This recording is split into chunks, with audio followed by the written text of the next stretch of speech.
വീട്ടിൽ നിന്ന് തന്നെ നമുക്ക് സ്കിന്നിൻ്റെ ഗ്ലോ വർദ്ധിപ്പിക്കാൻ വേണ്ടി എന്താണ് ചെയ്യാൻ പറ്റുമെന്ന് ചോദിച്ചാൽ വളരെ ചെറിയൊരു ടിപ്പുണ്ട്. നിങ്ങൾക്ക് അല്പം വെല്ലം എടുക്കുക. വെല്ലം എന്ന് പറഞ്ഞാൽ ജാഗിരി. എല്ലാവർക്കും നമസ്കാരം. ഞാൻ ഡോക്ടർ ഷിംജി, മെഡിക്കൽ ഡയറക്ടർ, സൗഖ്യം ഇൻ്റഗ്രേറ്റഡ് മെഡിക്കൽ സെൻറ്റർ. ത്വക്കിൻ്റെ സ്വാഭാവികമായ ഘടനയിലും രൂപത്തിലും പ്രായമനുസരിച്ച് വരുന്ന സാവകാശമായിട്ട് വരുന്ന മാറ്റമാണ് സ്കിൻ ഏജിങ് എന്ന് നമ്മൾ വിളിക്കുന്നത്. അത് വളരെ സ്ലോ ആയിട്ടുള്ളൊരു പ്രോസസ്സാണ്. അത് സ്വാഭാവികമായിട്ട് സംഭവിക്കേണ്ടുന്ന ഒരു കാര്യം കൂടിയാണ്. സ്കിന്നിൻ്റെ പ്രായാധിക്യം കൊണ്ട് ഉണ്ടാകുന്ന പ്രശ്നം എന്ന് പറയുന്നത് ഒന്ന് ചുക്കിച്ചുളിവുകളാണ്, മറ്റൊന്ന് വരകളാണ്, ചെറിയ ലൈൻസ്, മറ്റൊന്ന് അതിൻ്റെ എലാസ്റ്റിസിറ്റി നഷ്ടപ്പെടുക എന്നുള്ളതാണ്. എലാസ്റ്റിസിറ്റി എന്ന് പറഞ്ഞാൽ നമുക്കറിയാം, വലിച്ചാൽ വലിയണം, വലിച്ചു വിട്ടാൽ അതുപോലെ അവിടെ പോയി നിൽക്കണം. ആ ഒരു സ്ട്രെങ്ത്ത് അത് നഷ്ടപ്പെടും. ചിലർക്ക് അതൊക്കെ ഡ്രൈ സ്കിന്നായിട്ട് മാറും, വരണ്ട ചർമ്മമായിട്ട് മാറും. ചിലർക്ക് അതിൻ്റെ ടോൺ നഷ്ടപ്പെടും. എല്ലാ സ്ഥലത്തും ഒരേ രീതിയിലായിരിക്കില്ല സ്കിന്നിൻ്റെ നിറവും രൂപവും ഉണ്ടാവുക.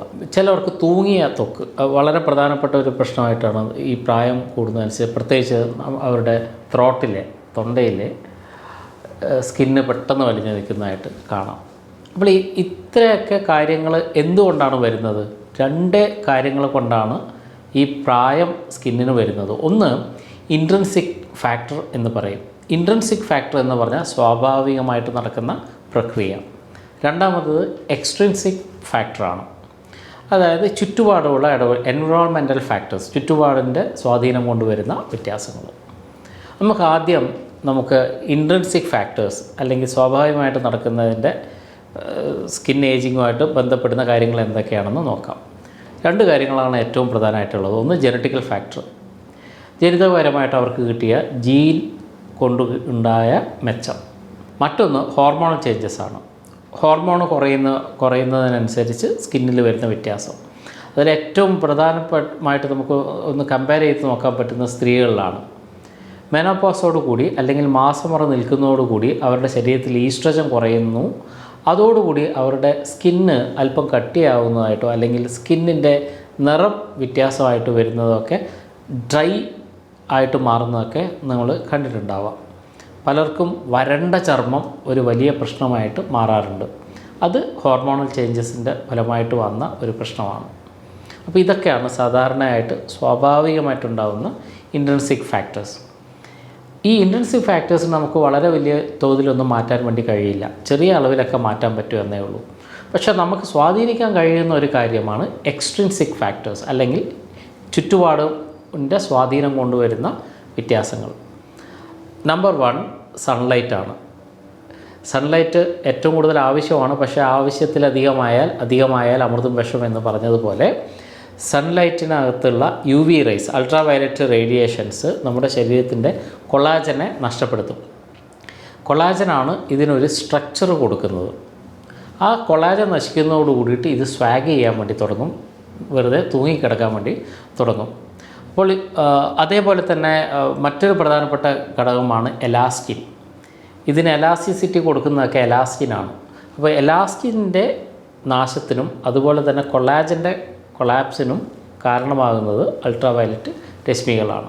അപ്പോൾ ഇതൊരു ഫാക്ടറാണ്. അതുകൊണ്ടാണ് പലപ്പോഴും അതികഠിനമായ സൺലൈറ്റിൽ പോകുന്ന സമയത്ത് സ്കിന്നിനെ പ്രൊട്ടക്റ്റ് ചെയ്യാൻ വേണ്ടി സൺ ക്രീമൊക്കെ തേക്കുന്നത്. മറ്റൊരു പ്രധാനപ്പെട്ട ഘടകം പൊല്യൂഷനാണ്, മലിനീകരണം. അന്തരീക്ഷ മലിനീകരണമാവാം, വായു മലിനീകരണമാവാം, ജലമലിനീകരണമാവാം. ഏത് തരത്തിലുള്ള മലിനീകരണവും ഫ്രീ റാഡിക്കൽസ് എന്ന് പറയുന്ന ഒരു പ്രോസസ്സ് ഉണ്ടാക്കും. ഫ്രീ റാഡിക്കൽസാണ് എപ്പോഴും സെല്ലിൻ്റെ ഡെത്തിന് കാരണമാകുന്നത് അല്ലെങ്കിൽ ഡാമേജിന് കാരണമാകുന്നത്. അതുകൊണ്ട് തന്നെ ഏത് തരത്തിലുള്ള ഒരു പൊല്യൂഷനും നമ്മുടെ സ്കിന്നിനെ ഡാമേജ് ചെയ്യിപ്പിക്കാനുള്ള കഴിവുണ്ട്. അപ്പോൾ പൊല്യൂഷനിൽ നിന്ന് അകന്ന് ജീവിക്കുക എന്നതുകൂടി നമ്മൾ പ്രധാനമായിട്ടും ശ്രദ്ധിക്കേണ്ടുന്ന ഒരു കാര്യമാണ്. കാരണം പൊല്യൂഷൻ ഓക്സീകരണം ഉണ്ടാക്കും, ഫ്രീ റാഡിക്കൽസ് ഓക്സീകരണം ഉണ്ടാക്കും. അപ്പോൾ അതിനെ പ്രിവെൻറ്റ് ചെയ്യാൻ വേണ്ടി നമുക്ക് ആൻറ്റി ഓക്സിഡൻസ് ഉപയോഗിക്കുന്നതും ഒരു വലിയ തോതിൽ സഹായകരമായിട്ട് വന്നേക്കാം. ആൻറ്റി ഓക്സിഡൻസ് എന്ന് പറയുന്നത് vitamin C, vitamin E, selenium, bioflavonoids തുടങ്ങിയ കാര്യങ്ങളൊക്കെയാണ്. മറ്റൊരു പ്രധാനപ്പെട്ട ഘടകം സ്മോക്കിംഗ് ആണ്.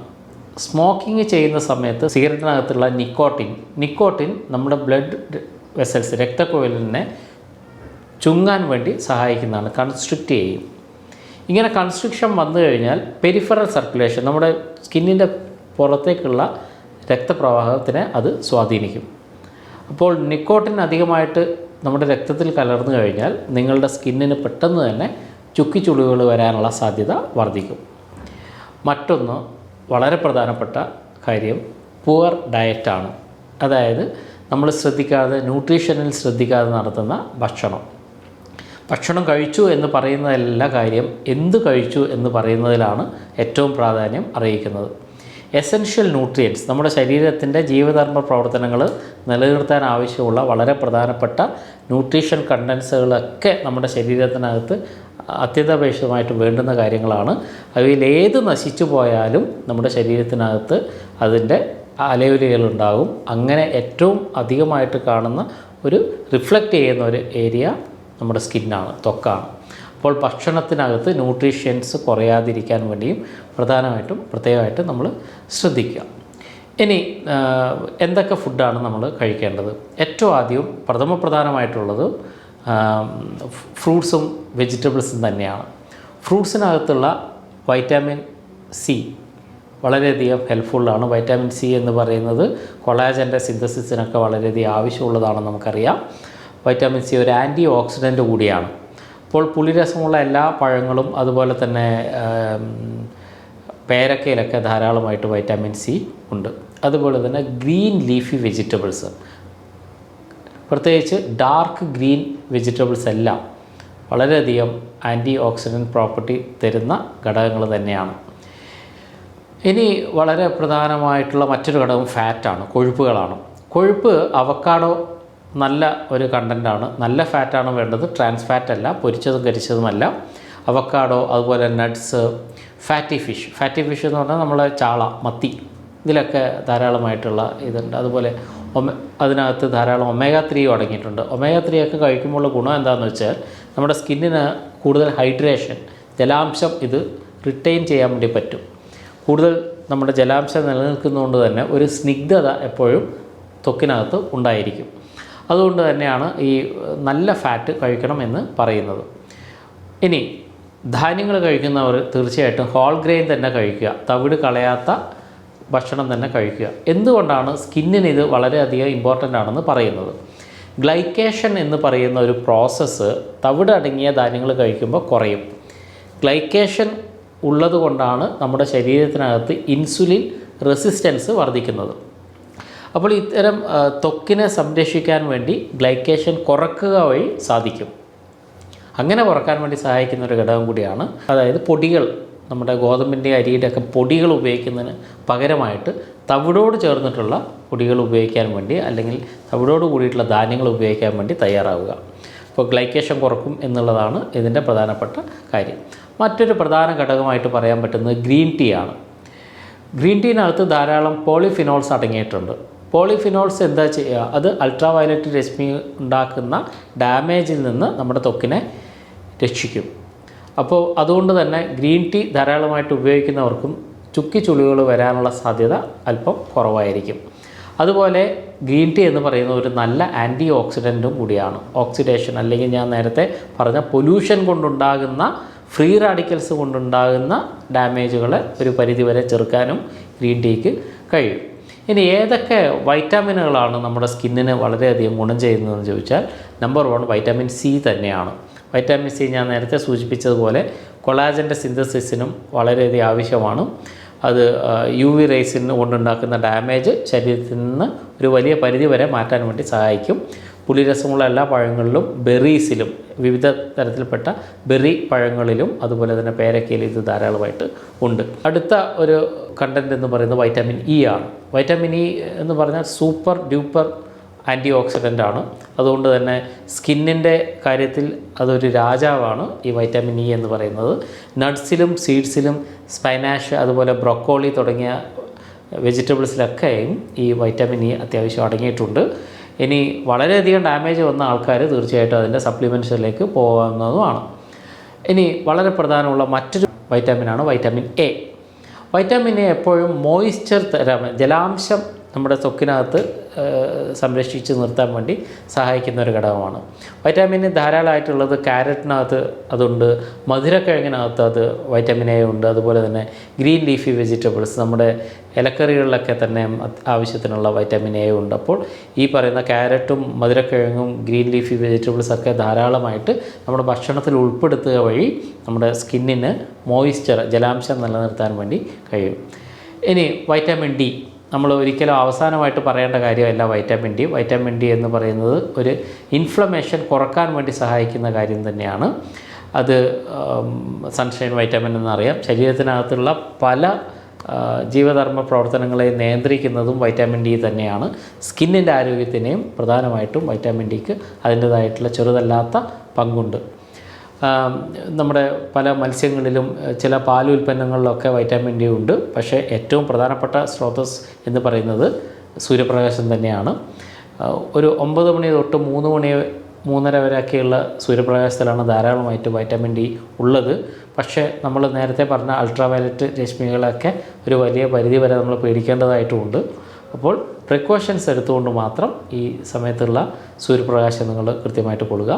20 മിനിറ്റോളം 20% ബോഡി സൂര്യപ്രകാശത്തിലേക്ക് നിങ്ങൾ കാണിക്കുകയാണെങ്കിൽ ഒരു മനുഷ്യന് ആവശ്യത്തിനുള്ള വൈറ്റാമിൻ ഡി ഒരു ദിവസത്തേക്കുള്ളത് കിട്ടാനുള്ള സാധ്യതയുണ്ട്.